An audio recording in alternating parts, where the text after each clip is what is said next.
àwọn anybody ló lè fẹnu ẹ sọ ọmọ ọ̀ràn yẹn ọmọ tí wọ́n ọmọ máa ti jẹun lọ ẹ fi wọ́n sílẹ̀ ẹ jẹ́ kán máa sọ lọ orin yìí ni o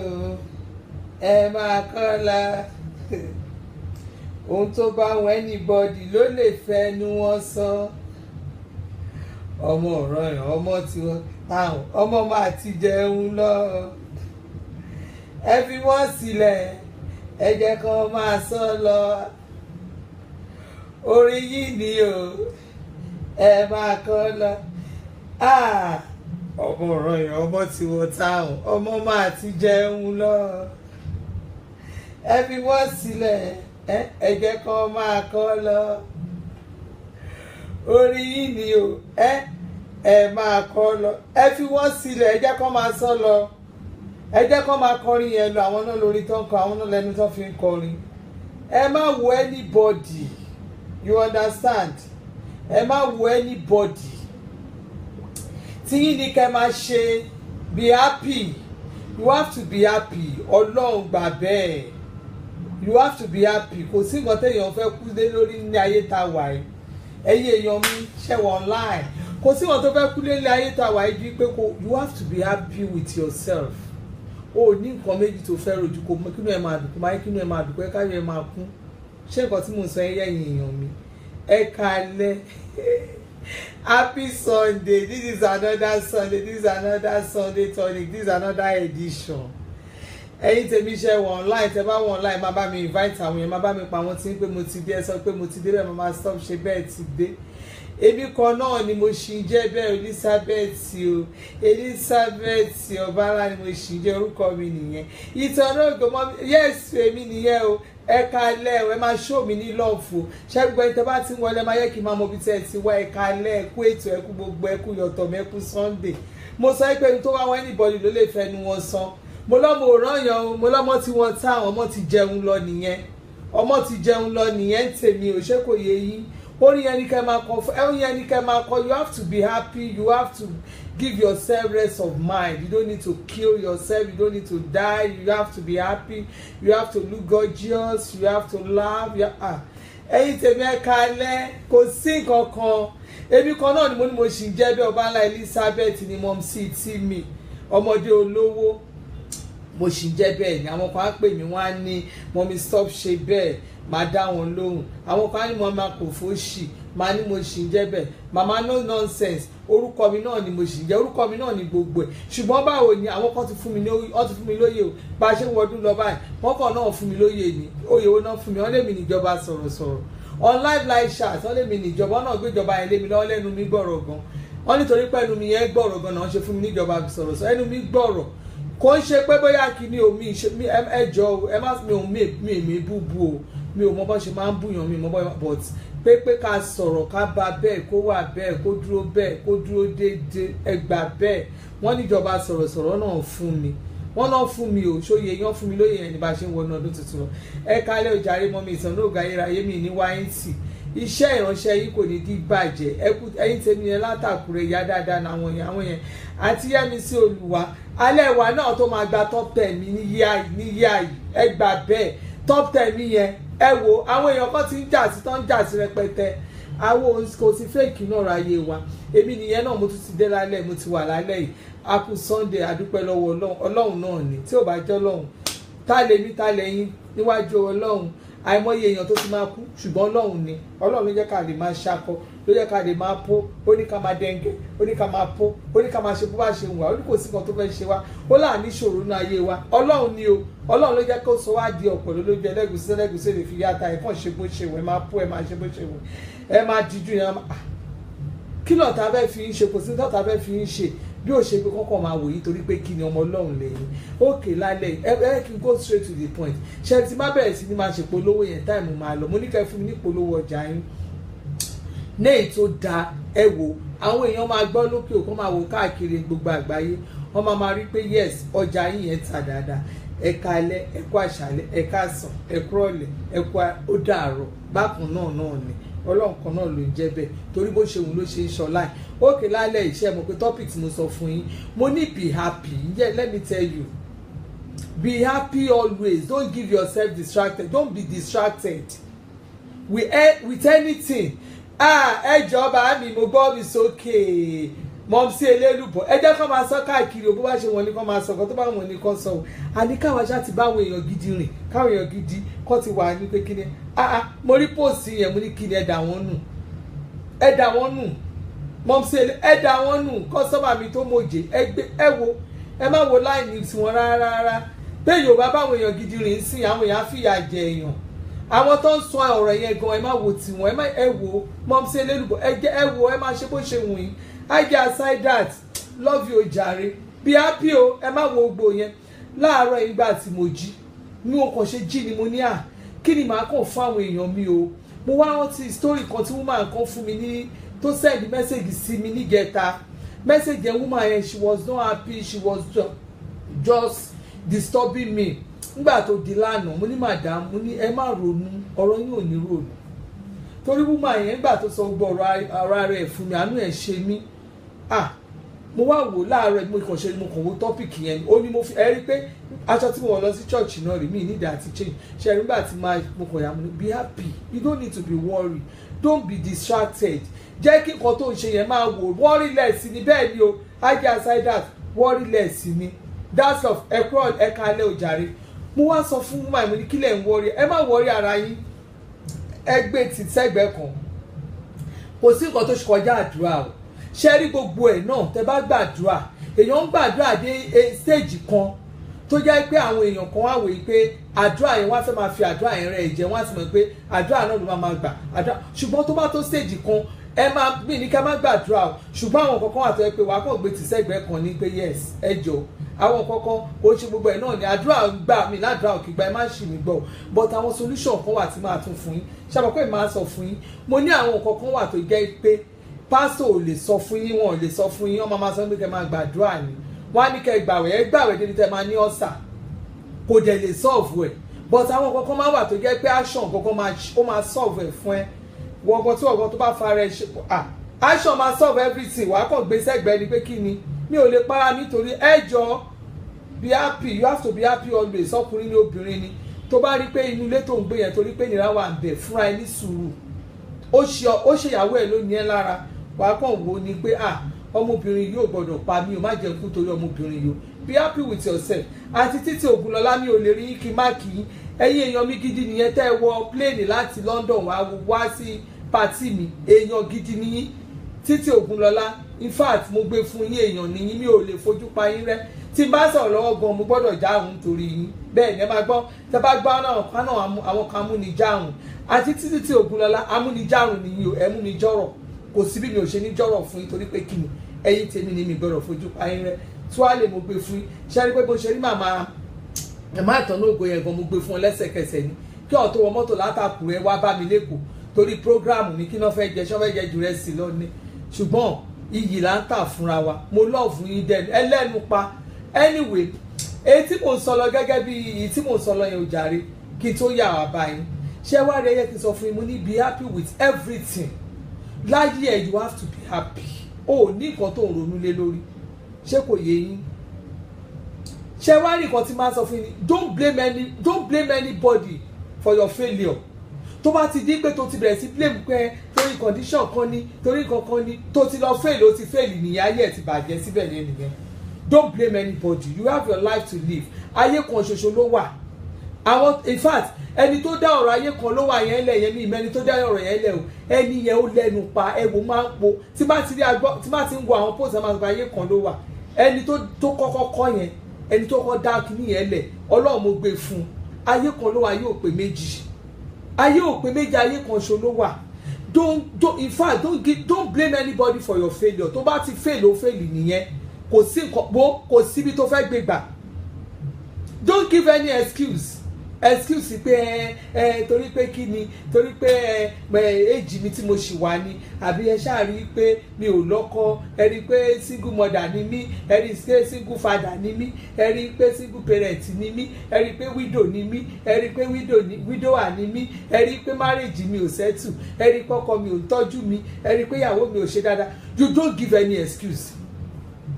Tó bá ti ń give excuse tó ti sọ pé torí ẹ̀ òun ló ṣe ronú bàá kàn kú dànù. O need àti ronú fún anything. Live your life. Give yourself, in fact, kó fún ara ẹ ní àwọn full therapy, mind rest therapy. Kò ń ṣègbà tó bá lọ tẹ ara ẹ ní spa tó bá lọ tẹra ẹ tó lọ tẹra kò nígbà tó bá lọ tẹra tó bá lọ torí tó tọrùn fúnra ara ẹ wà fúnra ẹ ní mind rest therapy. Àwọn therapy kan àti ẹ kó máa fọkàn balẹ̀ ní ìfọkànbalẹ̀ ló ń jẹ́ bẹ́ẹ̀. Wà á kàn wo nǹkan bí ìgbà tó rí kíní yẹn lè máa gbé ẹ lọ́kàn kó máa wò pé kíní bọ̀ tí wàá gbé lẹ́gbẹ̀ẹ́ kan bí ìgbà tó rí.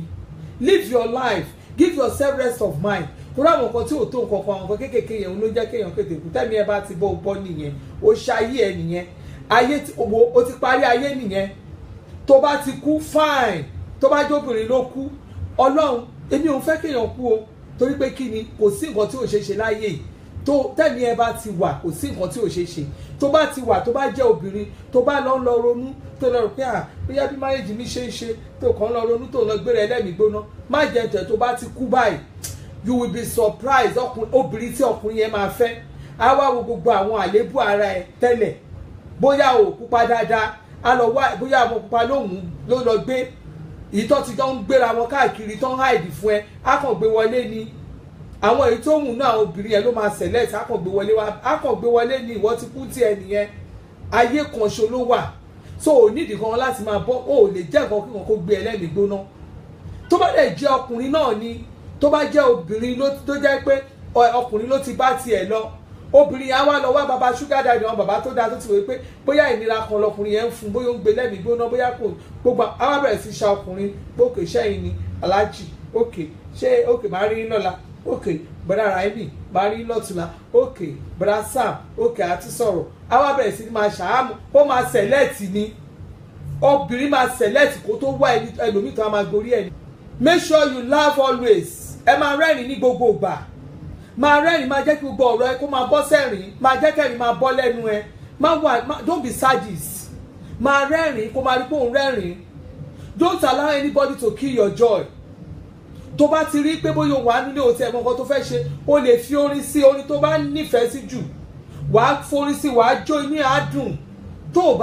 bá ti lè play orin yẹn tó lè play lónú kí nínú ilé yìí gbé fóònù ẹ o lè lo wàá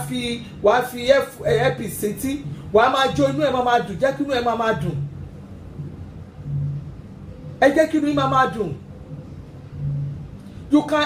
enjoyment yẹn wàá wá lẹ́ni àgùn ni enjoyment yẹn máa wá ní àgùn ẹ bá mi invite àwọn èèyàn sí àti Ìyábọ̀ Akínrínlẹ̀ káàbọ̀ jàre ẹkú àkókò yìí mọ́mí ọdún ayọ̀ ẹ̀yin ẹ̀ káàbọ̀ ọláìdé ẹkú gbogbo ẹ̀ mo ń kí dáadáa happy new year jàre mọ́mí Akínrínlẹ̀ ẹ ní wà distracted ẹ jẹ́ kí inú yín máa dùn always be happy laugh ẹ jẹ́ kí inú yín máa dùn ẹ má gbẹ́mí yín gbóná. Nígbà tí mo tọ́pìkì tí mo rí kíní yẹn lánàá ẹ jẹ́ mọ̀ pé tí mo gbé kíní yẹn sí nígbà tí mo lọ sí church lára nígbà tí màá dé church lára ẹ jẹ́ mọ̀ pé the same topic ni pastor mi treat I was like ẹni Ọlọ́run ìkan náà ni o because ṣe rí ẹni tí mo sọ pé kó sọ story ẹ̀ fún mi yẹn àánú ẹ ṣe mí gan ó ní mà nígbà tí wọn àtìgẹ́ta ló ti ń disturb mi ó disturb me because messages wà lórí WhatsApp mi gan ti sú mi àwọn kan tẹ̀ ní messenger mi àwọn ò lè get mi ó dàbí pé mo ní ẹ̀ èmi gan náà dọ́gbọ́n sí mi ilé brain yẹn ọlọ́mọ kí brain tapa o ọlọ́mọ kí brain kó tapa o mi ìmọ̀ bóyá báwọn èèyàn ṣe ń gba message èmi ṣe ń gba message o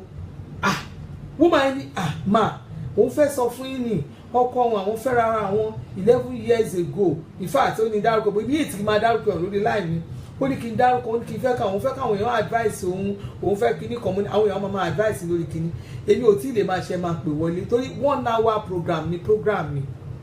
ṣé nǹkan tí mo sọ yẹ yìí ó lọ́kọ òun ní 11 years ago lòun fẹ́ gbogbo nǹkan mọ́mí gbogbo nǹkan lòun fi tẹ́ lọ́rùn gbogbo nǹkan lòun ṣe fún gbogbo nǹkan lòun ṣe fọ́kọ òun ní but ọkọ òun máa ń disgrace òun tó bá sọ̀rọ̀ sóhun láàrin àwọn èèyàn báyìí inú wọn ò dùn gan ó kàn máa sọ̀rọ̀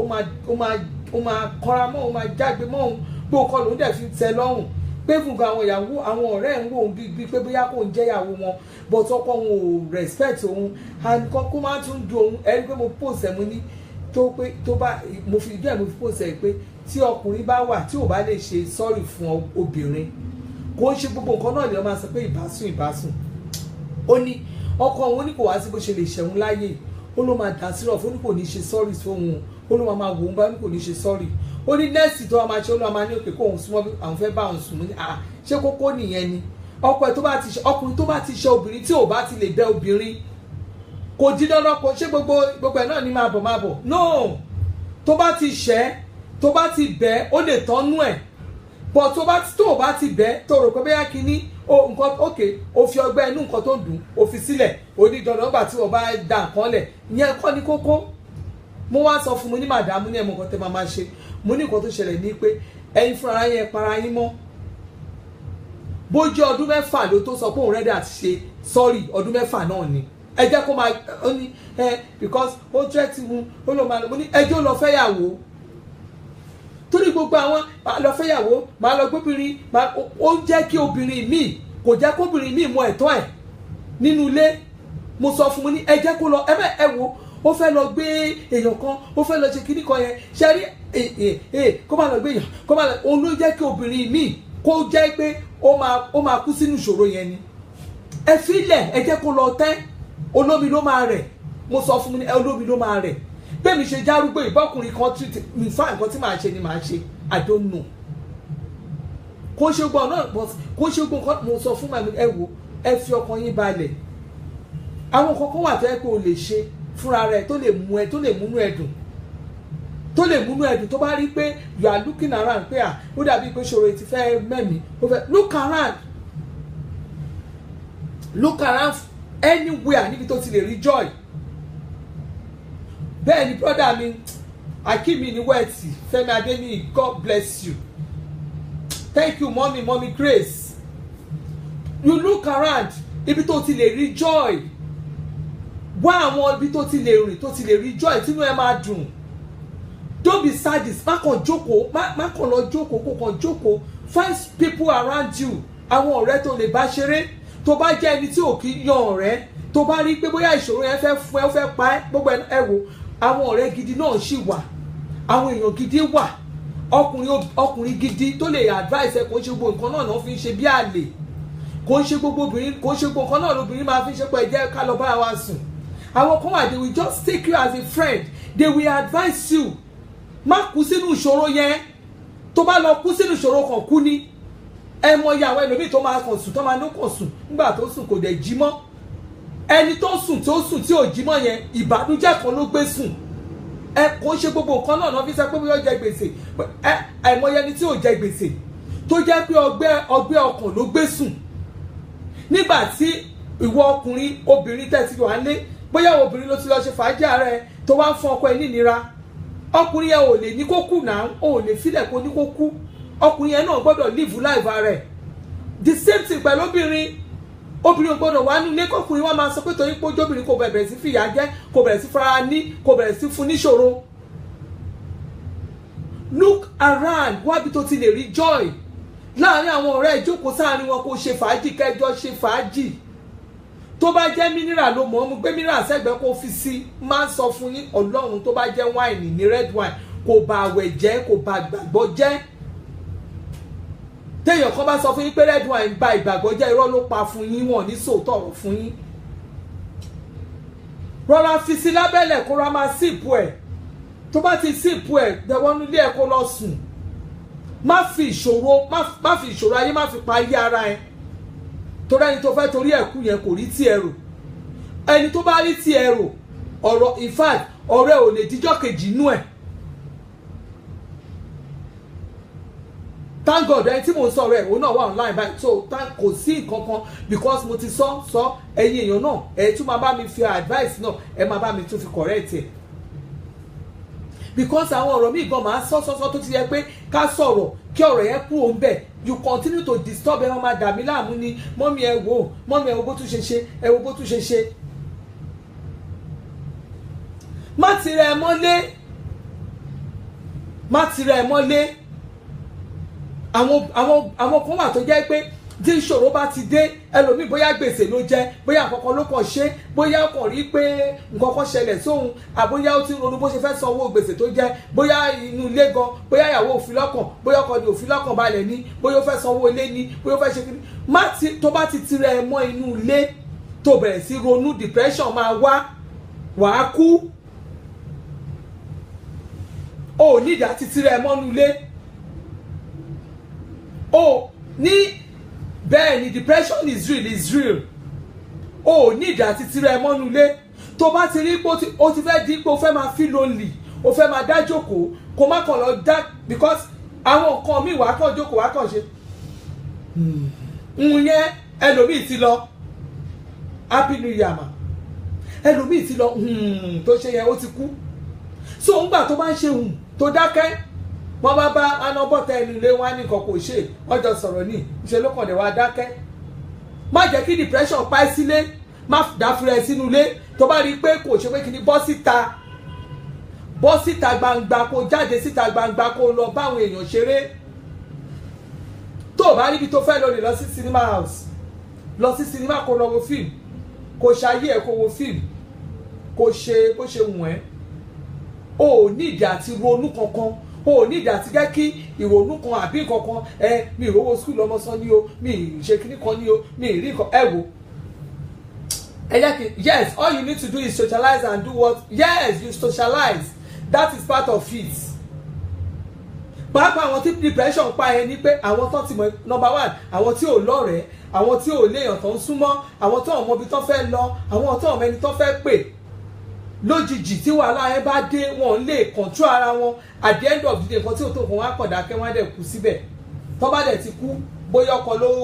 ló fa depression fún ìyàwó, ọkọ ìyá fẹ́ lòmíì, ọlọ́run fine, ó máa fẹ́ lòmíì ní gàrá nìyẹn. tó bá dẹ̀ jẹ́ obìnrin náà ni, obìnrin á fẹ́ lòmíì. so má yẹ kí depression pa ẹ́, o ní ìdàtí jẹ́ kí depression pa ẹ́. you have to socialize. wàá wá àwọn èèyàn tó máa bá ṣọ̀rẹ́ ni, àwọn èèyàn gidi tó máa bá ṣọ̀rẹ́. ṣẹ́rí akọ̀má ní ọ̀rẹ́ ò dá, ọ̀rẹ́ ò dá. àwọn ọ̀rẹ́ kíkó yẹn náà wọ́n ní ọjọ́ ọ̀rẹ́ tiwọn. àwọn èèyàn tó ń lọ kí yẹn náà wọ́n ní ọjọ́ ọ̀rẹ́ tiwọn. you go to them, you play with them, you laugh, ibi tó bá ti rẹ́rìn, tínú ẹ ti dùn, tílẹ̀ bá ṣú wọlé ẹ̀ kó lọ sùn. o need àti parẹ́ fún anything. another thing, tó bá ti lọ sí kinní, lọ sí cinema houses, kó lọ wo fíìmù, kó lọ ṣe kinní. tó bá rí pé wájú èèyàn kan tí òun wo fíìmù ní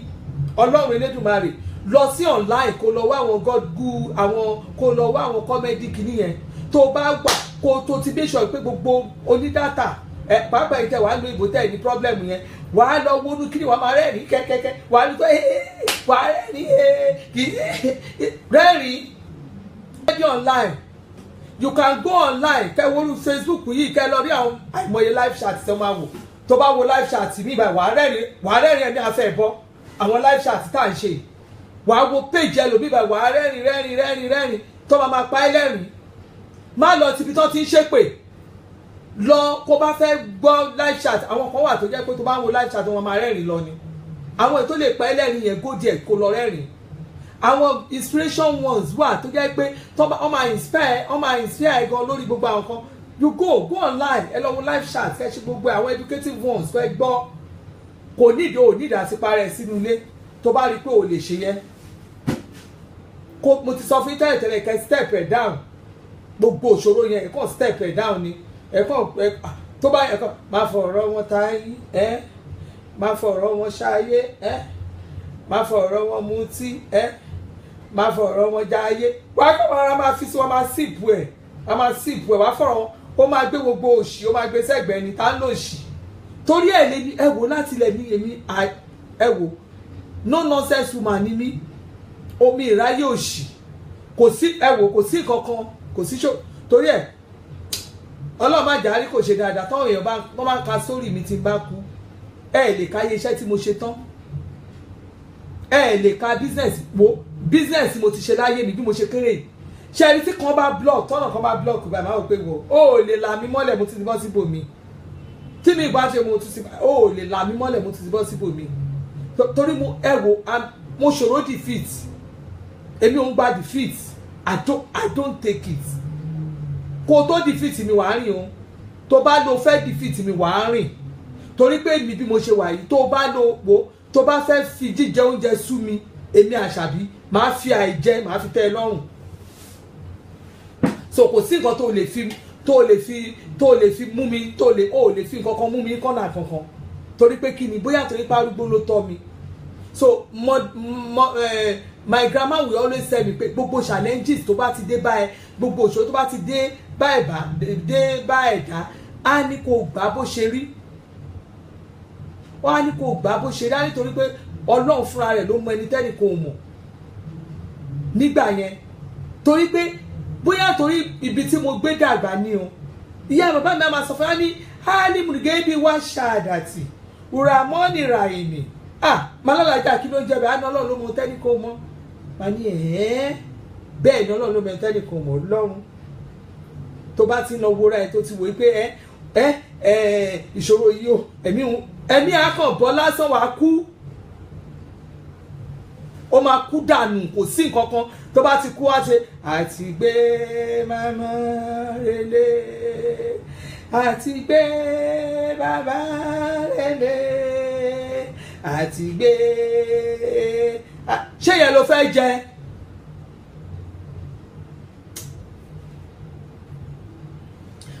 think ahead wo fúnra rẹ kó máa wò pé lọ́dún yìí bí ya 2018 èmi mo ṣe àmọ́ ti plan mi wọn tí mo fẹ́ ṣe ṣé mi tí mo ti mú déètì ọjọ́ second year anniversary mi mo ti mú déètì yẹn náà ó dàbí bí December 9 ni ló máa bọ́ sí ní yá yìí mo ti mú déètì yẹn already kò dẹ̀ sí tó fẹ́ yẹ ṣé mi tí mo ti ń wo party tí mo fẹ́ ṣe mo ti ń wo nǹkan tí mo fẹ́ ṣe mo ti ń wo gbogbo movement mi mo ti ń wo nǹkan tí mo fẹ́ ṣe ahead you remain focused you look ahead you look straight o ní ìdásí máa wọ ẹgbẹ́ àtẹ̀yìn nǹkan tó fẹ́ ṣe ló máa look focus tó bá ti ní focus tó bá ti jẹ́ kí ìrònú kan tó kan lọ ronú ó máa kú sínú ilé ni o my sister my brother o ní ìrònú kankan láti rò wàá sọ̀rọ̀ ẹ̀dá aláìní rònú ni ara bó ṣe sọ aláìní rònú torí àwọn nǹkan tí ò tó nǹkan tó bá ti wò pé kí leléyìí tó dẹ̀ fẹ́ di ogun sínú ayé ẹ̀ wàá jọ wá pé wàá fi sínú orin pé ṣùgbọ́n kan bẹ́ẹ̀ láyé mi èmi kò fẹ́ mọ́ látònílà ọba tó wo ṣùgbọ́n jáde sí wo ṣùgbọ́n ayé mi wàá má ti kọrin yẹn bẹ́ẹ̀ ni bó bá ti kọrin ọmọ akọ Ọlọ́run wo jùlọ àdúrà bó bá ti sọ kọ́ lọ́wọ́ olùṣùgbọ́n ayé ẹ̀ kó máa fi sínú àdúrà bó bá ti ń kọ́ wọ́n máa fi sínú àdúrà ṣùgbọ́n má gbé sọ́kàn ó gbọ́dọ̀ kú. Don't lose focus. You have to concentrate on your future, concentrate on your life, concentrate on what you want to do, concentrate on everything that concerns you. O need àti ṣe anything o need àti ro kankan kí ló fẹ́ máa gbé sọ́kàn o ní ìṣòro kankan tó fẹ́ máa rò o ní ìṣòro kankan tó fẹ́ máa rò. I'm on live chat why are you calling me? Get away. Ara nǹkan tá à ń sọ nìyẹn olófo tó ṣẹnu bí ẹnu asín ṣẹnu bí ẹnu asín ṣé mi wá jẹ èmi báwa máa tẹ ẹ̀jẹ̀ pọ̀ lájẹ́ èyí tó jẹ́ tó lẹ́yìn olófò òtútù ti ba ayé ẹ̀jẹ̀ ó yẹ ń jẹ́ níbẹ̀ sẹ́mi orí ẹ̀ tẹ̀ idiot.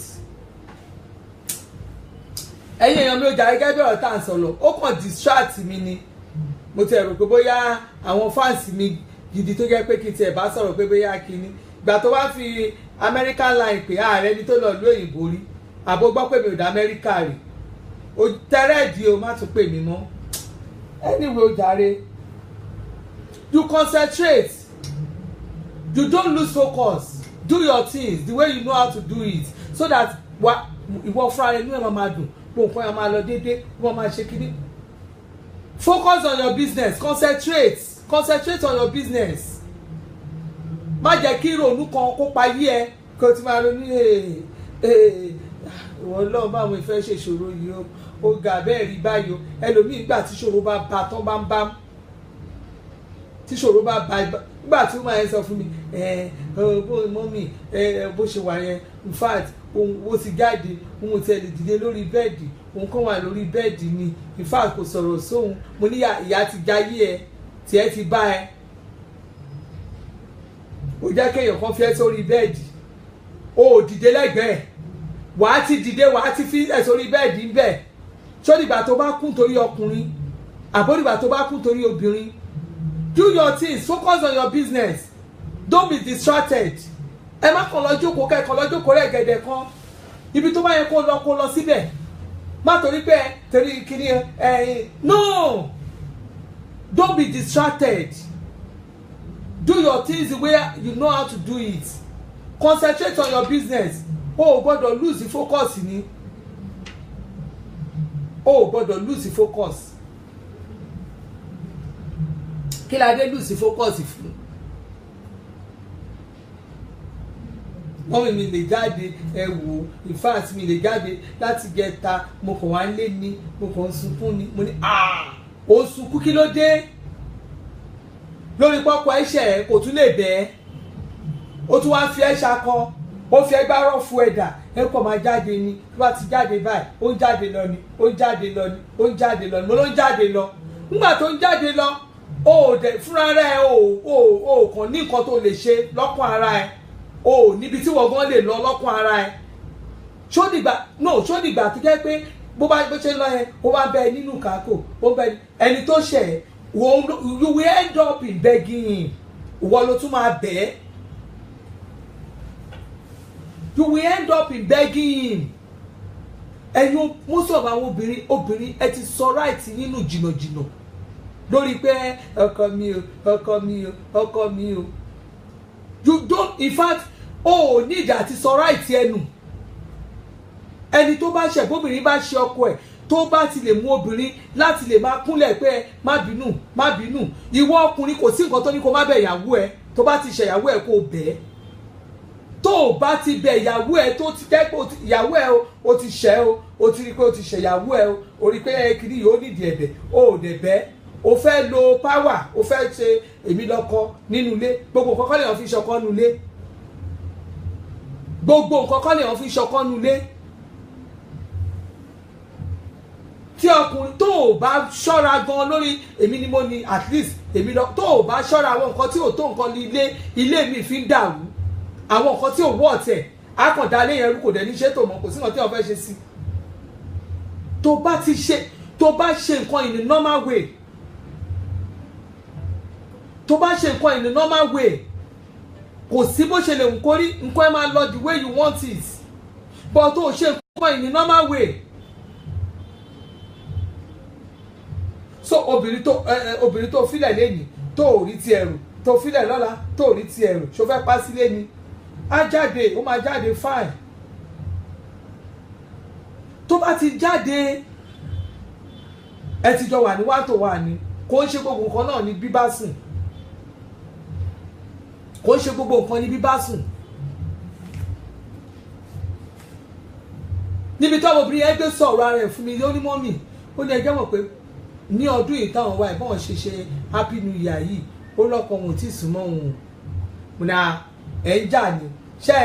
ẹni ẹ̀ta flag red ni, ó ní kò fọ́kàn òun nítorí pé ó kàn ṣẹ̀hún ni o, òun dẹ̀ fi ẹ̀hónú mọ̀ pé nǹkan tó ṣe ó bí òun, tó dẹ̀ di pé ó yẹ kó, ó ní kò dẹ̀ bẹ̀ òun, ó ní bí ò lè ṣe bẹ̀ òun, ó ní bó ṣe ọdún wa ní kíní kan ó fún òun nítorí pé òun sọ pé ìjọ tó ń sọ fún yẹn tẹ ẹ sọ tó ń bá ẹ sọ̀rọ̀ yẹn tó òun mo gbé story yẹn tí mo fi sọ pé tí ọkùnrin bá ti so big dé ibi tí o ò lè bẹ ìyàwó lé, tó jẹ́ pé o ti so big man ní ẹ o ti rí pé o ti wà òkè ju o, tó jẹ́ pé o ní tẹríba láti bẹ ìyàwó ẹ, pé à má bínú ìyàwó mi má bínú mo bẹ̀rù ọkùnrin bẹ́ẹ̀ don't descend so low láti lọ bẹ obìnrin yẹn láti ṣí láṣọ wò o ti wọ́ra ẹ̀ ńlẹ̀ nìyẹn o ní that bàbá olówó ṣé bàbá olówó àwọn ìtọ́lọ̀ ti ṣe fún dáadáa fún tó o lè bẹ̀yàwó ẹ̀ pé kó má bínú ṣó wá yẹ kó o descend so low láti tún ka láṣọ wò pé o fẹ́ ṣiṣẹ́ ní kíṣẹ́ kí ló fẹ́ wá débẹ̀ mo sọ fún mi madam ẹ má wojú ẹ má wojú wúṣì ẹ tó bá ti jẹ́ pé kò lè ṣe dáadáa fún yín ẹ̀yin gan ẹ pátì ẹ filẹ̀ ẹ jẹ́ kó wà lórí ọwọ́ ẹ̀ ẹ tó wà lórí ọwọ́ ẹ̀ ṣe ẹ rí àwọn nǹkan kan wà tí wọn ò lè sọ tó jẹ́ àwọn tó jòjìṣẹ́ Ọlọ́run ò lè ṣẹnu sọ fún yín tó dẹ̀ yẹ kó ló ń da most family rú ṣùgbọ́n àwọn nǹkan kan wà tó jẹ́ pé tẹ bá fi gbogbo ẹ̀ náà tẹ́yìn náà bá tún fi action sí á tún ilé yẹn ṣe bó ṣe yẹ kí wọ́n máa ṣe ayé ẹ̀ nìyẹn má jẹ́ kí ìrònú ìjọ mo fẹ́ bá ilé ìdà níbo ni mo fẹ́ gbé níbo mo fẹ́ gbọ́rọ̀ ayé mi gbà níbo ni mo fẹ́ gbé dé níbo ni mo fẹ́ gbé rọ̀ àbẹ́ẹ̀ rí o tó bá ti ń bá ẹ nínú ilé nínú kákò ó máa túbọ̀ máa fi ẹ ṣàkọni wàá gá ló ayé tá a wà ní síta wà ní ìsí ayé tá a wà ń sìn wọ́n máa sá máa ní má jẹ́ kí èèyàn kan pa ẹ́ má yẹ kí depression pa ẹ́ kó máa rìn guiding ní kó guide ara ẹ̀ gini guide yourself properly gbogbo nǹkan ni wọ́n fi ń guide ara ẹ̀ gbogbo nǹkan ló máa fi guide ara ẹ̀ kò dìgbà tó bá jókòó sínú ilé nígbà tó bírí mi bá tẹ̀ ṣe fọ́kọ ẹ̀ gan tó ọkọ yẹn wá jókòó ọkọ yẹn wá jẹ́ tí wọ́n máa wù gan nínú ilé ìyàwó yẹn á lọ ó máa fi gbárọ̀ fún ẹ̀dá lọ gbàbọ̀ ni pé wọ́n wá fẹ́ kú dájú báyẹn kóbìnrin kan pa ẹ́ sínú ilé ìwọ náà ṣayé ẹ̀ kó ṣayé ẹ̀ kó mọ̀ pé wọ́n gan náà ó ti já ó ti bọ́ kó ó ti kó òun okùn fúnra ẹ̀ lórí ẹ̀ máa pé wá lórí ẹ̀ méjì bá jọ pé wá correct ẹ̀ máa jọ jókòó ẹ̀ wá jọ table ẹ̀ sit down on the round table kí ló fẹ́ kí n ṣe fún ẹ kí nìkan tó fẹ́ kí n ṣe fún ẹ mo ní life is a ṣe bẹ̀rẹ̀ ọdún tuntun ni now a ṣe bẹ̀rẹ̀ ọdún tuntun nígbà tá a ṣe bẹ̀rẹ̀ ọdún tuntun báwo la ṣe máa bẹ̀rẹ̀ ọdún tuntun ẹ pé ọ̀rọ̀ tí tó jẹ́ ọ̀rọ̀ àwọn ọ̀rọ̀ táwọn family mi gbé ti ń plan ni pé kí la fẹ́ ṣe o kí la fẹ́ ṣe o kí la fẹ́ ṣe fún àwọn ọmọ wa kí la fẹ́ ṣe fún business wa ìwọ ó wà lórí òǹdí kúkú sínú ilé òun bá yàwó ẹ̀ dì òun bá àwọn ọmọ ẹ̀ dì òun bá ṣẹ̀ ẹ̀ dì òun bá rẹ̀ ẹ̀ dì ṣé yẹn gangan ni nínú ya 2018 ọdún tó ṣe fresh tabawo yẹn nínú December kéèyàn kan ti wà kó ti jẹ́ pé kó ti bẹ̀rẹ̀ sí máa bá ogun kó máa ti wo ogun family ẹ̀ kójó ogun family problem ló ń fà kọkùnrin wà nílé kó máa bá ìyàwó ẹ̀ yan òdì kó máa bá ìyàwó ẹ̀ yan òdì. Good evening ọjà ẹ̀mí Sadéwọlé mo sọ fún màá mo ní ẹ̀wọ̀ ẹ̀ má jẹ́ tàn yín kí lẹ fẹ́ para yín fún kí ládé bá yín ó ló bá òun yóò di ó ní mọ́mì ó ní ṣe ló ń bá òun yóò di ó náà di fọ́ọ̀sì gan ó ní kí ó náà ti wá ó ní ṣe ló ń bá òun yóò di o ó ní ọ̀rọ̀ tí ò tiẹ̀ tó nǹkan ló bá òun làwọn kan ra aṣọ ó ní kò tiẹ̀ tó nǹkan ó lọ́rọ̀ yẹn pé ó ní kíní yẹn ó ló dẹ̀ mọ́ àwọn ṣàì tí ń sọ́sọ́sọ́sọ́ ó ní bọ̀sí mọ́mì òun fẹ́ kọjú sí a ó ní disgrace ẹ̀ ti pọ̀ jù tó bá sọ̀rọ̀ sóhun báyìí ó lóun máa wọ pé kí lóun wá ṣe tó bá sọ̀rọ̀ sóhun báyìí ó lóun máa wọ pé kí lóun wá ṣe. kò nídìí ó nídìí àti báyà rẹ jẹ́ torí pé o márì àbò fẹ́yàwó àbò lọ́kọ ó nídìí ẹ̀ nǹkan tí ìgbéyàwó jọ wà fún tẹ́jọ wà nílé ara yín ni pé kí ẹ jọ rẹ́rìn síra yín ìgbéyàwó tí ò bá ti sí ẹ̀rín bẹ̀ yìí tílé yẹn ti kọ́ wá ọ̀nà bó ṣe máa múnú ara ẹ̀ dùn. You don't manage relationship wọn manage ìyàwó wọn manage love báwo ló ṣe máa manage ìyàwó ẹ o ṣe máa manage ọkọ ẹ ẹjọ́ máa wà nílẹ̀ ẹjọ́ máa yẹ̀ fúnra yín ẹjọ́ máa pass ara yín ẹjọ́ máa ṣe irú ìgbéyàwó burúkú wo nìyẹn irú ìgbéyàwó bẹ́ẹ̀ yẹn lójú tèmi ó ń hùn so kò nídìí kò di dandan kẹjọ jókòó pé ó dìgbà tẹ́ bá jọ kú sínú ilé ara yín nígbà tí ò sí fẹ́ mọ́ láàrin ẹ̀yin méjèèjì torí mi mọ nǹkan tó lè mú ọkọ àtìyàwó tẹ́ máa wà nínú ilé tẹ́ ní kíra yín tí ẹ̀ ní fìfẹ́ wọn síra yín tí kan máa ṣe nìkan tí ò ní lè sọ pé torí mo ṣe ìyàwó mi rè má bínú ọkọ mi rè má bínú tẹ́gò dẹ̀ máa borí relationship nulẹ̀ tẹ́ṣù máa borí relationship nulẹ̀. Do you have to kill yourself? You have to be happy. Be happy. You have to be happy. Oh, need àti para ẹ sínú ilé for anything. Make sure that joy is in you. That joy. Jẹ́ kí ẹ̀rín yẹn kó máa ti inú ẹ, kó máa ti inú ẹ. Má rí ẹ̀rín kíkan, ẹ̀rín gidi ni kó jẹ́ kó wá sínú ẹ. Tó o bá mọ nǹkan tó fẹ́, mo ti sọ fún yín, ẹ lọ máa wo àwọn online kíní lóríṣiríṣi ti wà. Wo comedy wà rẹ́rìn. Tó o bá rí comedy wò, lọ sí ọmọ live chat tá à ń ṣe, aráwọ̀ tó pààyàn lẹ́rìn bẹ̀. Wo bó bá ti wò kan tán kó tún wò mí, kó tún wò mí, kó tún wò mí, wà rẹ́rìn. O ní ìdá ti parí fún ẹ ní wàhálà. Yorùbá movie wo Yorùbá movie, bó rí Yorùbá wo English, bó wo English. Lọ sí YouTube wà rí kan tó máa wò bẹ́ẹ̀ tó máa pa ẹ́ lẹ́rìn. O lè kàn wò kó kàn lọ Google kò ní funny videos online. Funny videos wà ń bẹ, ó wà online. Check, watch. Ṣó dìgbà tó bá para ẹni. Ṣó fẹ́ kú torí, ó fẹ́ kú torí obìnrin. Ṣó fẹ́ kú torí ọkùnrin. Live your life the way you want to live it. Ayé kan ṣo ló wà. Nígbà tó fẹ́ lọ marry, ìyá ẹ bí ẹnu ilé ẹ gẹ́gẹ́ inú ilé wọn, orúkọ kan ló ń jẹ́, ilé kan ló ti jáde. Tó o bá ti kú gẹ́gẹ́ bí obìnrin, ìdílé tiẹ̀ yẹn àwọn náà lùsí ẹ náà, ìdílé ọkọ ẹ wọ́n á rò díẹ̀ náà ni. Ìdílé ọkọ ẹ wọ́n máa rò díẹ̀. So ẹlòmíì tí ọkùnrin yẹn bá mú wọlé, everybody máa embrace ẹ ni. Ó sì kéré, ó kéré lóòótọ́, ó yẹ kó níyàwó kó tẹ̀ á máa tọ́jú àwọn ẹ̀, kó máa bá bomi sára, kó máa ṣe kínní. So o fẹ́ kí wọ́n fi ayé ẹ̀ kó fi pààrọ̀, kó fi arrange life ara wọn. The same thing pẹ̀lú ọkùnrin. Tí ọkùnrin bá kú, obìnrin á fẹ́ ẹlòmíì.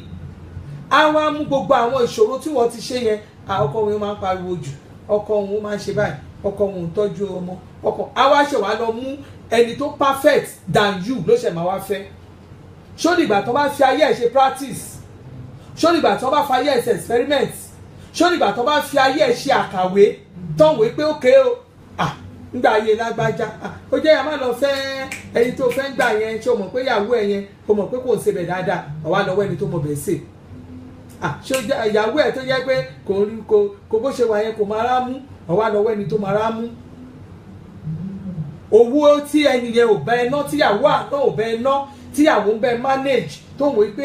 jẹ́ ká ra ṣe o, owó skul àwọn ọmọ mi o, ká má náwó púpọ̀ o, ká má ṣe kinní o, tó ń bẹ ṣètò ayé ẹ, tó ṣètò ilé ẹ, tó ń wò pé àìrọ́ àwọn gbọ́dọ̀ nílé lórí, àwọn gbọ́dọ̀ ní mọ́tò, tóbìnrin yẹn tó rà ń ṣe jẹ́jẹ́, wà wá ṣẹ̀ wá lọ wá obìnrin tó mowó ná,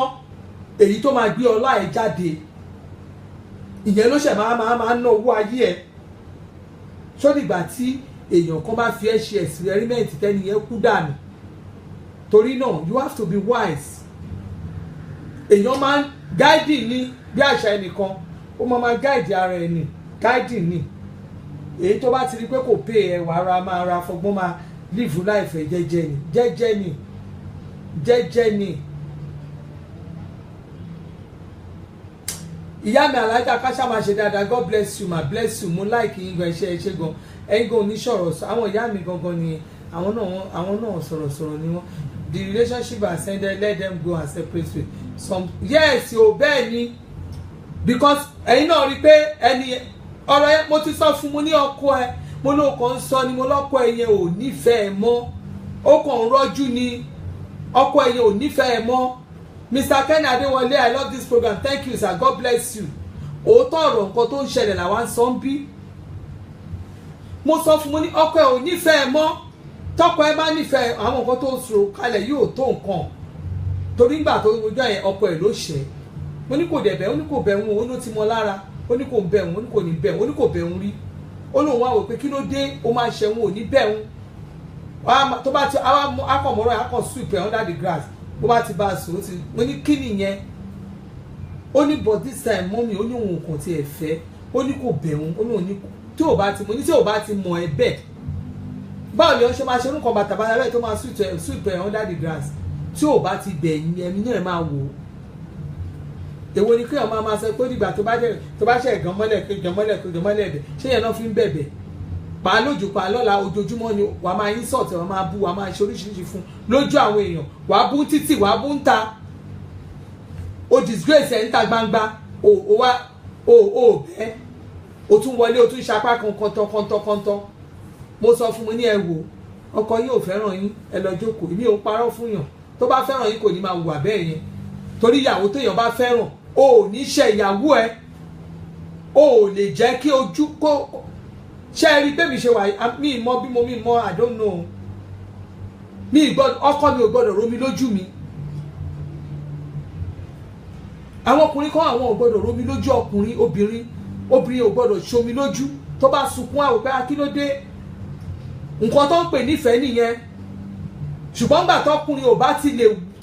wojú ẹ mọ́ tí ò rí ẹ mọ̀ yí pé o kò nífẹ̀ẹ́ ẹ mọ́ kò sọ̀rọ̀ agídí kan bẹ̀ kò nífẹ̀ẹ́ ẹ mọ́ ìwọ náà wá dé máa guiding ní ẹjọ́ máa lu guiding fún ayé ni mi ní fún gbẹ́lu guiding ni you live your life I live my life kò sí burúkú kò sí ikú ń bẹ̀ kò ń fa ìsìn ṣe yàn mo ti sọ fún àwọn nǹkan tẹ́ lè ṣe live your life kí kálukú gbégbé ayé ẹ̀ kò ní nǹkan tó kò fún yàn níṣòro kan torí náà mo fi I'm Momsy Sophia yes you are correct hope she is financially stable because in fact ìyẹn gangan ni mi ti wá bí léèrè bóyá bàbá parí program òun náà kúkú ń wò mí torí mo rí online mo rí ó wà online màá bí léèrè iṣẹ́ mi ti wá bí léèrè pé iṣẹ́ ìkílẹ̀ ń ṣe o ó kàn ń sunkún ni ó tún ti pè mí lẹ́nu ẹ mọ́ mi ọkọ òun ṣe ló kàn tún wà bá dán òun in fact òun tẹ òun bó ṣe fẹ́ ṣe o ṣe ló kàn fún òun lẹ́mú ní ẹ fara yín balẹ̀ tó bá ti fi sílẹ̀ sílé mo níbo náà làwọn lọ wọn náà sọ pé ọ̀rẹ́ àwọn kan ń ṣọdún bó lọ́rẹ́ ìṣọdún ẹ̀yin ò lè tẹ̀lé lọ kò mú yín dání ó kàn sọ fún òun pọ́rẹ́ òun ṣọdún bó dẹ̀ ṣe jáde ńlé nìyẹn mo ní sùúrù lẹ máa ní pẹ̀lú ẹ̀ torí àwọn bàbá yín treat topic yẹn lálẹ́ torí ọ̀sán ní topic tí mo fẹ́ gbé wá ọ̀tọ̀ ní topic tí mo fẹ́ gbé wá so ẹ jọ̀ọ́ ẹ̀yin ọkùnrin èyí tẹ́ fún obìnrin ní ọgbẹ́ inú tó orí kókó bíi tí mò ń lọ nìyẹn ẹ yé fún obìnrin ní ọgbẹ́ inú èyí tó jẹ́ pé obìnrin kan máa fi dákẹ́ kú lábẹ́lẹ̀ ẹ jẹ́ kó tètè mọ̀ pé ẹ nífẹ̀ẹ́ mọ́ ẹ̀kan ló máa rò ló máa dákẹ́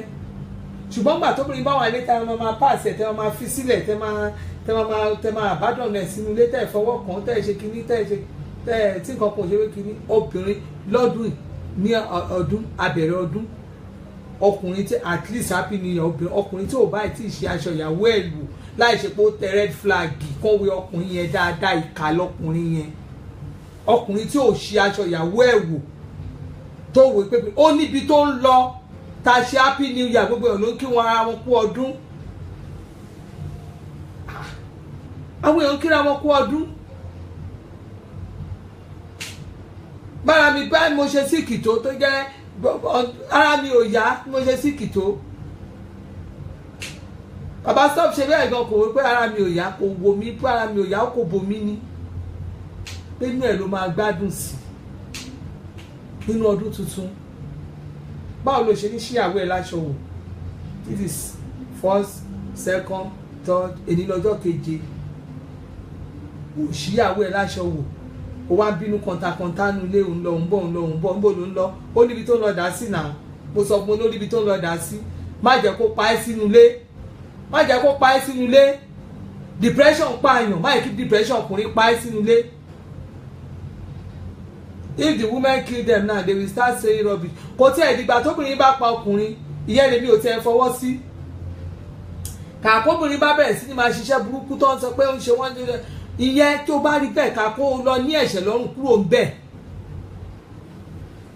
àǹtí mi Christiana ọwọ́ mi lókèrè ó jàre àwọn tèmi nìyẹn ṣe rí ẹ rí pé mo ti káwọ́ sókè fún yín mi níṣẹ́ yẹn kálẹ̀ ó jàre. kàkà kóbìnrin lọ parẹ́ kó parẹ́ kó dàbó fẹ́ lọ ṣọkọ ẹ ní ìjàmbá kan fi ọkùnrin yẹn sílẹ̀ tẹ́ bá fira yín sílẹ̀ ó ṣeé ṣe tátẹ́gùn bá fẹ́ kí ìkẹtùpẹ̀rẹ̀ yín padà ìgbà míì máa ń wà tó jẹ́ pé just for you to have a peace of mind ó lè jẹ́ ẹ kàn lè fira yín láàrin ọ̀sẹ̀ méjì lásán ọ̀rọ̀ yẹn dẹ̀ parí kò dẹ̀ ní gbérí mọ́ bọ̀tẹ́ ló máa ní ilé ọkọ mi máa kú sí o ilé ọmọ mi máa kú sí o kíní kan àdúrà ń ṣe àládùn òun ṣe nǹkan ṣùgbọ́n ọkùnrin tí ẹ̀mí ẹ̀ bá ti ṣí ní ọ̀dọ̀ obìnrin tó ti ṣí ní ọ̀dọ̀ ìyàwó ẹ̀ tí ò fẹ́ ìyàwó ẹ̀ ṣe rí nǹkan tó ń pè ní ìfẹ́ nǹkan tí wọ́n ń pè ní ìfẹ́ nínú ilé nǹkan tí wọ́n ń pè ní ẹ̀wò ìyá àti bàbá kò ń ṣèǹjì ìfẹ́ kò sí nǹkan kan tó ń ṣèǹjì ìfẹ́ ṣe rí pásítọ̀ tó bá sọ wípé òun lè pe prayer kí èèyàn kan fẹ́ ẹnìkan ògùn ló ṣe tí ìmáàmù kan bá lóun lè ṣe àdúrà kẹ́nìkan fẹ́ràn ẹnìkan ó ti ṣògùn kan fi fẹ́ràn ara wọn nìyẹn tí èèyàn kan bá ṣe nǹkan kan tó bá lóun lájò kan tóun lè ṣe pé káwọn kan ọkọ ẹ kò ní wò ta ó ti ṣe kí ògùn ló ṣe ṣe rí ìfẹ́ love is natural ìfẹ́ máa ń fọ́ ojú ni ìfẹ́ ò kì í wo ẹ̀gbin ìfẹ́ ò kì í ní àbùkù ìfẹ́ ẹ wò kò sí bí ẹ ṣe lè ṣẹra yín tó ọ̀rọ̀ yẹn ò gbọ́dọ̀ díjọ́ kejì ṣùgbọ́n tí ọ̀rọ̀ bá ti ń díjọ́ kejì díjọ́ kẹta kò sífẹ̀ẹ́ ń bẹ̀ mọ́ ẹ wò kókó ọbẹ̀ ni mò ń sọ fún yín yẹn tí ọ̀rọ̀ yẹn tí wàhálà inú ilé ẹ bá ti ń díjọ́ kejì díjọ́ kẹta kò sí ìfẹ́ kankan bẹ̀ mọ́ ẹ má jẹ́ ká parọ́ fúnra wa ẹ kàn manage ara yín ni kí ni ká ti gbọ́ lẹ kàn ń ṣe kí ni ká ti gbọ́ rádaràda nílé ẹ̀yin tẹ́ máa ń bù yẹn lè bú mi tó bá wùn kẹ́ bú mi kẹ́ sọ̀rọ̀ kẹ́ kò sí ìtọ́kàn mi ò ẹ wo bí mo ṣàmì ìbátẹ̀yàn kankan wá dé òótọ́ ọ̀rọ̀ bẹ̀ lèmi máa sọ fún yín bó ṣe rí gangan òní máa ṣe yán fún yín yanrantí ìfẹ́ òdì yíyàn ṣẹ́fẹ́ nìyẹn báwo lọ́kọ àti àwọn ṣe máa yanra wọn lódì inú ilé kò sí nǹkan kan kò sífẹ̀ẹ́ kankan bẹ̀ mọ́ nìyẹn tó bá ti mọ̀ lọ́kàn ara ẹ pé èmi mo ṣèyàwó mi lóòótọ́ I have to kí ló dé ṣùgbọ́n tó ṣì wà lórí pé kíní kan kò sífẹ̀ẹ́ bẹ̀ mọ́ manage bẹ́ẹ̀ ni manage ni kí kálukú dàrú manage kàkẹ́ wá di pé máa ṣe manage tẹ́nìkan máa ń ronú tó máa ní depression kálukú ló ń lọ ẹ ṣayé yín kí fọkànbalẹ̀ wà nígbà ayé yín méjèèjì kò dìgbà tẹ́ bá ṣẹ̀bẹ̀rẹ̀ sí máa ṣe pé kíní tẹ̀bẹ̀rẹ̀ sí máa pé kíní kan fún kan tó ṣe fún mi yẹn kíní kan má lọ káàkiri má lọ gbàdúrà òdì pé kí ìfẹ́ yẹn padà ìfẹ́ wo ló fẹ́ padà ìfẹ́ ò kì í tán ni ìfẹ́ ò kì í change mind ìfẹ́ ò kì í bínú ìfẹ́ bó ṣe wà yẹn ìfẹ́ máa ń fọ́jú ni ìyẹ́ aṣọ ò ní gbọ́ bàbá aṣọ ò ní gbọ́ ẹbí aṣọ ò ní gbọ́ nǹkan tó fẹ́ yẹn gangan ló fẹ́ ṣe ṣùgbọ́n tó bá ti ń di pé òun wo ìyàwó ẹ̀ bọ̀ bíi ẹran nínú ilé tọkọ tó ti ń wo rẹ̀ àwọn tí ń wora wọn bọ̀ nínú ilé wọ́n ti súra wọn wọn ò fẹ́ra wọn mọ́ kò sífẹ̀ẹ́ ń bẹ̀ mọ́ wọn ò fẹ́ ara wọn mọ́ kò sífẹ̀ẹ́ ń bẹ̀ mọ́ many are afraid of being single of this bẹ́ẹ̀ ni many are afraid kò wá sí ibi téèyàn bá máa dé ló máa dé àìmọye single tó ń ṣe dáadáa nílé wọn àwọn kan tẹ̀ máa ń sọ ní pé bẹ́ẹ̀ tó ẹ wo ṣe rí ayé kan ṣo ẹ wo máa ń sọ nínú ìṣẹ̀lẹ̀ tó sọ pé ayé kan ló wà tó dá kí nìyẹn lẹ́yìn ọlọ́run ó rí sọ ọ ayé kan ṣo ló wà ayé ò pé méjì tó bá kú òkú nìyẹn tó bá ti kú òkú nìyẹn wọ́n ti parí tiẹ̀ nìyẹn síbẹ̀ ó ti tán nìyẹn chapter yẹn ti close ibi tó nǹkan lọ́kàn máa fi rántí ẹni ẹni pé picture yìí dẹ̀ fine woman yìí nígbà yìí máa yìí nígbà yìí ẹ̀ nǹkan máa fi rántí ni kò sí nǹkan kan mọ́ tó bá ti ṣe mistake o ti ṣe mistake nìyẹn so má jẹ́ kí depression pẹ́ be happy stay happy always look for what will make you happy around you make sure you are happy jẹ nǹkan tó dáa sára ẹ sẹ́nu ẹ wọ aṣọ tó dáa ṣe nǹkan tó dára tó bá rí pé òtí ẹ̀ wàá rí nǹkan tó lè rò wàá rí àwọn èèyàn gidi tó jẹ́ pé ó lè wà lára jẹ tó lè fọ̀rọ̀ ayé ẹ lọ bá wọn sọ̀rọ̀ súnmọ́ wọn ẹjọ́ máa nǹkan báyìí ni mo rí ẹjọ́ sá nǹkan báyìí ni mo rí ẹni tọ́rọ̀ tí mò ń sọ yìí kan ó wà online ẹni yẹn dẹ̀ ti ń rí bí mo ṣe ń sọ mo rò pé madam ẹ ní in fact tẹ bá tún pè mí ní alẹ́ ẹ kàn sọ fún mi pé mọ́mí ẹ̀ ṣe torí pé láti ìpè tẹ́tí pè mí láti ìjẹrin ìjẹta síbí ó kọjá éèjì mi tó bá phone tí mo fi ń receive kíní ló wà lọ́wọ́ mi bí ó máa kọjá age mi lè wá kú torí ọ̀rọ̀ tí ó jẹ́ pé kíní but mo ti fún yín lá advice oríṣiríṣi ẹ̀sọ́ ẹni kí n ka lẹ́tà kíní tó rán kọ message ẹni kí n ka lẹ́tà yín ẹni kí n gbé síta ẹni mo lè dárúkọ yín gan but èmi ò ń dárúkọ yín I don't want even nísìn láti bí ọ̀la lọ mo gbé kan last week láti bí ọ̀la lọ ẹ máa kà lórí lizzy.com daily gbogbo àwọn nǹkan táwọn èèyàn kọ yẹn máa copy and paste ẹ máa kà ń bẹ̀ irú ọmọ kan tó sọ tó sì send message àárọ̀ in fact ó ti send message yẹn láti message ọmọ yẹn tó 3 weeks mi ò ṣe rí kà lẹ́ni ni mo ṣe ka message yẹn mo ń lọ church ni mo mà délé má dẹ̀ tún tóbi o fáwọn ẹ̀yin òbí tẹ máa ń yanṣẹ́ fọ́mọ tẹ máa ní kọ́ọ̀sì kan ni kó lọ rídì kọ́ọ̀sì ni kó lọ rídì kọ́ọ̀sì ni kó rídì ẹ ló fẹ́ kọ́kọ́ mọ́ di lọ́ọ̀yà ọmọ ní lọ́ọ̀yà ló ń pè wọ́n even kan tẹ wọ́n àdírẹ́sì òun lọ́ọ̀yà nílé àwọn ṣùgbọ́n ọmọ kọ́ọ̀sì mi ló ń ṣe school ó dẹ̀ ti fẹ́ ṣe tán oníjọ convocation mo bó ṣe fẹ́ ṣe bàbá wọn apá wọn ìyá wọn ní bp gbó má para ẹ ó ti ẹ̀sán gbé àmúlẹ̀ wálé àwọn má gbé sórí péjì bóyá èèyàn lè bá mi advice ẹ torí mi mọ kí n wálé àwọn bóyá mo lè wá bóun face àwọn parents òun torí mi mọ bí mo fẹ́ sọ̀rọ̀ yẹn ọmọ tí ń ṣe mass com already àwọn parents ẹ ọtẹ tí address ẹ ní dìlọ àwọn nǹkan tí mò ń kà kọjá brain mi orí ò tiẹ̀ ṣiṣẹ́ dáadáa mọ́ ọlọ́run jẹ́ kó rí ṣiṣẹ́ ẹ̀yin èèyàn mi ẹ wò mo sọ fún mi ní program yẹn ò fẹ́ kó máa ju $1 lọ ẹ máa bá mi túbọ̀ invite àwọn èèyàn sí ṣe rí lórí péjì lizzy.com yẹn mo ti fẹ́ máa ṣe mi ò ní lọ sórí mama stop ṣe orí Ọbanla Adébuhari o torí pé ọba ń ṣòwò máa ń jèrè ni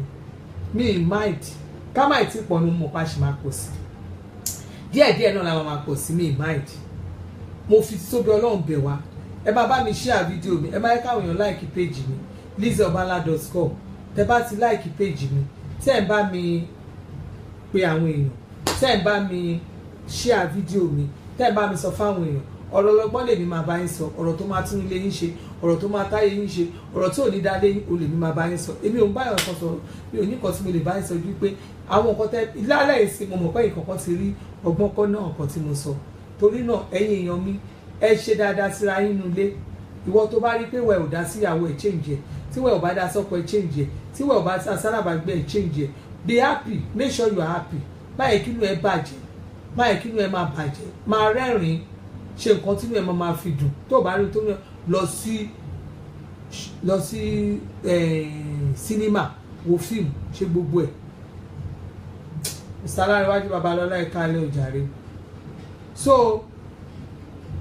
address this man ọkùnrin mi a máa ṣe ìkà refusing to support and cooperate and will refuse to go if asked to leave how do you address that àti Christiana máa ka kíní yẹn dáadáa àtúnsọ a máa tún sọ̀rọ̀ pa ẹ̀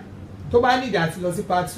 2 program máa lọ sí part 2 tó bá nídìí àti lọ sí part 2 máa lọ sí part 2 níjọ́ Friday tó bá need tó bá jẹ́ nǹkan tá a lè sáré fẹnu address ni máa fẹnu address issue yẹn so ẹ má wọrí ọlọ́run á fún wa ṣe gbogbo ilé tó mì yẹn gbogbo ẹ̀ náà la máa tọ́ ọlọ́run á bá wa tó ojú òní tiwa ọkùnrin Naija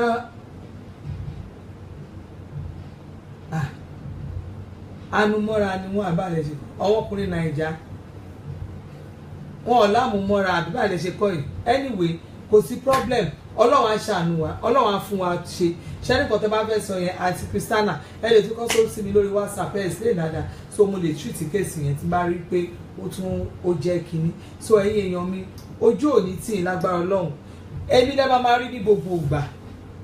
máa máa bẹ́yìn náà eléyìí ní second edition ya 2018 lágbára ọlọ́run èmi àti yín àtúbọ̀ máa tún sọ̀rọ̀ sí i mo sọ wípé máa ra CD mi bí mo ṣe wà yìí ẹ mọ̀ nǹkan tí mo ṣe inú tọ́lẹ̀tì kan mo ti ń ṣe tọ́lẹ̀tì mo wà mo ti ń ṣe live chat yìí torí iná náà ni kí n lè rí ibi tí mo ti lè rí iná tó clear dáadáa torí ẹ̀ ló ṣe any today's topic is always happy always don't get distracted ẹ máa jẹ́ kí inú yín dùn ní gbogbo ìgbà ṣó ti yé yín ó ní today's topic tẹ́ bá ti ṣe tán ẹ lọ orí page mi ẹ máa rí today's topic. You have to be happy always. Ní ìdàtí ronú ẹ má yẹ kí nǹkan kan tí ò tó nǹkan kó ṣe yín láì dá sí ilé, ẹ má jẹ́ kí wọ́n fún yín lọ́gbẹ́ ọkàn, ẹ má jẹ́ kí gbogbo nǹkan tó wà lára di distraction kankan, ẹ má yẹ kó affect life yín. Àwọn kan wọ́n á nítorí pé wọ́n jẹ gbèsè, àwọn kan gbèsè ló máa jẹ́ kẹ́lòmí ronú kí ló dé tí wọ́n bá jẹ gbèsè ó máa san, ìyẹn tún kọ́ ṣé ó máa bá fi gbèsè torí pé ó jẹ gbèsè ó fẹ́ parẹ́ sínú ilé. Kò sí nǹkan tó ẹlòmíràn nítorí owó ilé torí kíní kan á dẹ̀ fẹ́ para ẹ̀ sì gbàgbé pé tẹ́ ẹ̀ bá rówó ilé san lénìí ó lè lọ́dún tó ń bọ̀ kẹ́kọ́lé. Ṣe fẹ́ rọra yín pin ni irú brọ́dà mi tó wọ̀n láì ní ìsìn Ọlárewájú Babalọ́lá bí 2 years ago tí wọ́n bá sọ fún pé ó lè nílé ó lè wá gbogbo nǹkan tó ń ṣe yìí á jiyàn. Ṣé náà mo pa Ọlárewájú Babalọ́lá bí 2 years ago tẹ́ bá sọ fún Láre pé Láre máa wà nílé ẹ̀ o, Láre máa ti ní mọ́tò, Láre máa ṣe kíní kan á nírọ́ ni. But today because ó gbàdúrà ó dẹ̀ fi gbogbo nǹkan síwájú Ọlọ́run, ó dẹ̀ mọ̀ pé gbogbo nǹkan Ọlọ́run ló lè ṣe. So mo fi sọ́dọ̀ Ọlọ́run bẹ̀ yín ẹ báyìí ká para lórí nǹkan tí ò dáa, ojú òní ti wà. Name of my page is LizzyObanla.com, Mr. Kenny Adewole. Name of my page is LizzyObanla.com. Orí ẹ̀ náà lẹ ti ń wo program mi lọ lọ́wọ́, orí ẹ̀ lẹ ti ń wo mi LizzyObanla.com ó ní program mi, that is the name of my program, LizzyObanla.com. Lágbára Ọlọ́run ojú òní sí wa, èmi náà lẹ máa rí o, a máa rí màmá bá yín lágbára Ọlọ́run next week Friday. Tó bá di wíìkì tá a máa mú yìí níjọ́ Friday láago 10 ẹ tún máa pàdé mi. Yes, LizzyObanla.com. Thank you very much Aunty Christiana. Àwọn awọ́dí mi nìyẹn, àwọn tèmi nìyẹn, àwọn gangan ni màmá stop ṣe bẹ́ẹ̀, àwọn yẹn gangan àwọn náà ni. Yes o ṣe rí ẹni tí mo sọ testimony ẹ̀ fún nìyẹn bẹ́ẹ̀ ni bí 2 years ago bá ló máa àjìyàn ó kọ́lé gbogbo nǹkan dẹ̀ ti change. So ẹ má yẹ ká rora wa pin, ẹ má yẹ ká para wa, ojú òní tì wá lágbára Ọlọ́run. Èmi àti ìlàjọ máa ṣe rere, àjọ máa jèrè ẹ̀wò àjọ máa jọrọ kèfèrí ni, àjọ máa jọrọ ìlú yìí ni, àjọ máa jọrọ gbogbo ẹ̀wò àjọ máa jọrọ ni. Ìkọ̀kọ́ nu wa ò ní dòkú, àwọn ò ní bá wọn kú kó àjọ kú. Èmi àti ìjọ máa rí ṣe ni. Mr. Kenny Adewole ẹ máa follow mi dáadáa, ṣóye yín. Tẹ́ bá wo page mi yẹn, tẹ́ bá ti wo page mi ẹ máa rí dáadáa. Ẹ̀yin kọ̀ọ̀kan ẹ lè lọ sí YouTube o, ẹ lọ wo Mama Stop ṣe bẹ́ẹ̀ Mama Stop ṣe bẹ́ẹ̀. Goldmine ti gbé fídíò party mi síta 4th year anniversary ó wà lórí Goldmine, ẹ lè lọ wò ń bẹ̀. Tèmi yẹn náà máa upload ẹ̀ ní wíìkì ní nǹkan fi bẹ́ẹ̀ ráyè náà ni, but máa upload ẹ̀ nínú wíìkì yẹn fún party mi. Ti party mi yẹn ìyẹn fún wọn gan, ẹ máa rí lórí ẹ̀, ẹ máa rí bẹ́ẹ̀. Ẹ lọ wò ẹlòmíì tẹ́ bá dẹ̀ fẹ́ wò ẹ mọ̀ pé máa ń ju àwọn àjàsà fídíò sí máa ń ṣe gbẹ̀ máa ń jù sí. So ẹ tún máa tẹ̀lé mi lórí Ọbanla Adébuhari ní Elizabeth. Ẹ jẹ́ n dúpẹ́ lọ́wọ́ ìjọba Èkó. Ṣé ẹ mọ̀ pé mo sọ ní fídíò tí mo ṣe ní last week tí mo sọ pé wọn ò kó ilẹ̀ àdúgbò wa tí gbogbo àdúgbò wa rùn, tí mo bú wọn dáadáa. Mo bú chairman local government gbogbo tó wà lágége àti orílẹ̀ àti orílẹ̀ Agége àti Agége gbogbo mo bú wọn bẹ́ẹ̀ ni mo bú wọn lórí page mi. Ṣùgbọ́n mo wá sọ fún mi pé mi ò bú wọn, mo ti kó jẹ báyìí. Torí pé tẹ́ bá tiẹ̀ rí nǹkan tán tiẹ̀ ṣe, tẹ́ bá rí gbogbo kíní ilẹ̀ tí wọ́n gbé wá sí àdúgbò wa, wọ́n wá kólẹ̀ ní o, wọ́n wá lọ kó àwọn kan, wọ́n wá gbé wọn dé. Tẹ́ bá rí àwọn nǹkan tó gbá tó fi gbé ọkàn kólẹ̀ ni. Mo ṣe fídíò yẹn lórí page mi lórí orúkọ mi yẹn nìkan lórí ọba mo ṣe ìjọba Èkó wọ́n tẹ̀ ti try wọ́n kàn wo ni pé ọmọ burúkú rí you saw the video adàfin ọmọ burúkú ló ti kó wá síta. Ọ̀pọ̀ ilẹ̀ àwọn ìjọba Èkó ti change báyìí o, wọ́n wá gbé àwọn kíní ilẹ̀ ńláńláńláńlá wọ́n gbé sí junction káàkiri ká máa dalẹ̀ sí. Ẹ bá mi tún sọ fún wọn, ẹ̀yin ìjọba Èkó ẹ ṣé o, ìjọba Àbọ̀dé ẹ ṣé gan, mo dúpẹ́ gidi lọ́wọ́ yín. Ṣùgbọ́n tí wọ́n á sọ fún àwọn tó ń kó lẹ́yìn pé kọ́ máa wá lójoojúmọ́ àdúgbò tiwa ó yàtọ̀ sí àwọn àdúgbò Victoria Island. Bọ́n ṣe lò láti Victoria Island wọn lè lò ládùúgbò tiwa. Ẹ mọ̀ pé àwa low profile ni wá, low profile tiwa àwa máa jẹ mọ́ínmọ́ín, a máa jẹ mọ́ínmọ́ín, a máa dé wí ẹ̀kọ́ nù. Àwa ń lo aṣọ àkísà tá fi ń nulẹ̀ lọ́dọ̀ tiwa, aláṣọ àkísà aléwé mọ́ínmọ́ín a ní lálọ́ ta fi ń pọ́n fùfú, àwọn lálọ́ ta fi ń pẹ́bà, gbogbo ẹ̀ làwa ní lọ́dọ̀ wa. So gbogbo ọ̀dọ̀ wa yẹn ìdọ̀tí ṣì ń pọ̀. Nǹkan tó dẹ̀ tí wọ́n fàdọ̀tí wa jù ní pé pure water là ń mu jù. Bẹ́ẹ̀ ni pure water ni àwọn ohun table water pure water ni. Ó jẹ́ kí pàǹtí yẹn pọ̀. Ẹ máa bá wa wá ní ojoojúmọ́ ni kẹ́ máa bá wa wá. Ẹ̀yin ìjọba Èkó ẹ túbọ̀ ṣe yẹn fún wa. In fact tẹ́ bá ṣe yẹn báyìí inú mi á túbọ̀ dùn sí i. Ojú òní tì yín ẹ ṣe o. Ẹ̀yin tèmi tẹ́ pẹ̀lú mi lálẹ́ àti Christiana Flake Endowment àti Yétúndé Adéṣínà ẹ ṣe gan ni àti Tóyìn Deborah Òjó àti Yẹ́misí Olúwa Mr Kenny Adéwọlé àti Olúwatóyìn Deborah Òjó Mr Ọlárẹ̀wájú Babalọ́lá gbogbo ẹ̀yin èèyàn mi yẹn ẹ máa ṣe gan inú mi máa dùn gan ẹ ṣe ojú òní tí gbogbo ẹ̀yin tẹ́ wọ̀n online yẹn gbogbo ẹ̀yin tẹ́ yẹ ká yọ parí programu ojú òní tí ẹ ní dáyé yín ṣe o àtàyè lolú èjì rẹ ẹ ṣe gan ni Mọ́mísì Sophia alájà káṣá máa ṣe dáadáa ọmọ borí ọ̀tá ẹ ṣeun àǹtí mi God bless you ẹ̀yin gan náà ọ̀rọ̀ ní kọ́ lẹ́nu àti sọ Ọlásùnkànmí Odùmúyìwá ẹ ṣe gan ni thank you very much ẹ̀yin èèyàn tí mo kó rora ẹ̀yin èèyàn gidi mo kó rora nǹkan ṣe bí kákan kóyàn Títí Ògúnlọlá gbogbo yín ẹ máa ṣe ojú ò máa ní tì yín ẹ ní dáyé yín ṣe o inú mi dùn gan thank you very much Ìbírónkẹ́ Àlàbá Alọ́ba Fádèyí thank you ẹ máa show love sí mi ẹ máa show love àti Elizabeth Ọlọ́run yọmí ẹ ṣe o ìtọ̀nà ògùn ayérayé látàkúrẹ́ ẹ ṣe gan ni àti Grace Adébọ́dún àti Táíwò Kíkẹ́ Fásànyà ẹ̀yin ti Kuwaiti kí ló dé kí ni mo ṣe fún yín láti joy àti Táíwò Kuwaiti ṣe mọ̀ pé ó ti pẹ́ tẹ́ ti pè mí màámi Táíwò Ìfẹ́sànyà love you màámi ẹ ṣe gan thank you very much Yèyétúndé aya Lútóyìn ẹ ṣe gan ni Adédọlápọ̀ Rúfáìní Abíọ́lá gbé fún ẹ ṣe Ọlálú LF ẹ ṣe gan ni thank you very much àti Tọ́pẹ́ Àjàsá mo dúpẹ́ gan ni lọ́wọ́ yín o ojú òní tì yín o mọ̀mí Yétúndé Kújọ́rẹ̀ ẹ ṣe Grace Adébọ́dún ẹ ṣe gan ni o ojú òní tì yín o ẹ ní dáyé yín ṣe o Akeem Fẹ́mi Adéníyì director mi tó mòye ẹ ṣe gan ni ojú òní tì yín mi ò ní ẹ wo mi níjọra mi lójú níwájú yín o that's love àṣàbí àdè àwọn àṣàbí nìyẹn ájì Asaidat Àyìnkẹ́ ẹ ṣeun gan ni ojú òní tì yín o ẹ ní dáyé yín ṣe o ọmọ Mọ́mísí Elélùbọ̀ ẹ má wo bẹ̀yẹn o ẹ má wo bẹ̀yẹn kọ́sọ́mà mi tó dáa ẹ má wo wọn àwọn ènìyàn wọ́n máa ń jam talk